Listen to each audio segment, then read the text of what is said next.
बच्चे लोग, आज हम पोलन ग्रेन्स के बारे में पढ़ने वाले हैं। पोलन ग्रेन्स में 3 सेल स्टेजेस होते हैं, फर्स्ट सेल स्टेज, सेकंड और थर्ड। फर्स्ट सेल स्टेज का मतलब पोलन ग्रेन्स में एक ही सेल होता है, सेकंड सेल स्टेज का मतलब 2 और थर्ड सेल स्टेज का मतलब 3 सेल्स होते हैं। अब फर्स्ट सेल स्टेज में होता क्या है, उसमें जो पोलन ग्रेन्स का सबसे ऊपर वाला लेयर है एक्साइन लेयर, उसके बारे में देखेंगे। एक्साइन लेयर बहुत टफ है, इतना टफ होता है कि ना उसे कोई तोड़ सकता है ना उसे कोई मरोड़ सकता है मतलब वो इतना टफ होता है कि ना ही उस लेयर को किसी एसिड से फर्क पड़ता है, स्ट्रॉन्ग एसिड, ना एल्कली, ना एंजाइम्स, ना हाई टेम्परेचर, कुछ भी दे दो उसे कोई फर्क नहीं पड़ता। क्यों? ऐसा क्यों है? क्योंकि वो एक बहुत ही रेजिस्टेंट मटेरियल से बना है, उसको कहते हैं हम स्पोरोपोलेनिन। और स्पोरोपोलेनिन बहुत टफ है, उसे इन चीजों से कोई फर्क नहीं पड़ता है।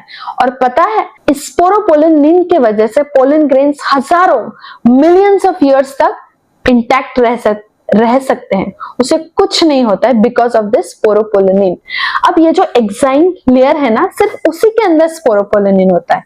और एक्साइन लेयर एक डिसकंटिन्यूअस लेयर है, आपने देखा होगा, मतलब इतना है फिर गैप है, फिर इतना है फिर गैप है। और वो जो गैप है ना, उसे हम जर्म पोर्स कहते हैं। क्या कहते हैं? Germ pores. और सबसे अंदर वाला जो लेयर है उसे हम इंटाइन लेयर कहते हैं। ये कंटिन्यूअस है, इसमें कोई तोड़ मोड़ नहीं है, ये बहुत पतला सा लेयर है और वो बना होता है सेल्यूलोज एंड पेक्टिन से। फर्स्ट सेल स्टेज में इतनी सारी चीजें होती है। अब हम देखेंगे सेकंड सेल स्टेज में, मतलब उसमें 2 सेल्स बनते हैं, vegetative and generative. Vegetative cells बड़े होते हैं, उसके अंदर इरेगुलर न्यूक्लियस होता है और बहुत सारा खाना होता है।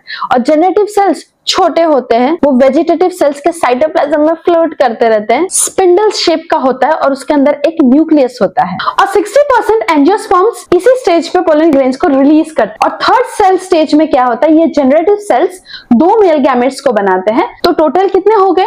एक वेजिटेटिव सेल और 2 मेल गैमेट्स, तो टोटल 3 सेल्स हो गए। इसे कहते हैं थर्ड सेल स्टेज। जो 40% फ्लावरिंग प्लांट्स के एंजियोस्पर्म्स इसी स्टेज पे पोलन ग्रेन्स को रिलीज करते हैं। अब मिलेंगे नेक्स्ट वीडियो में, बाय।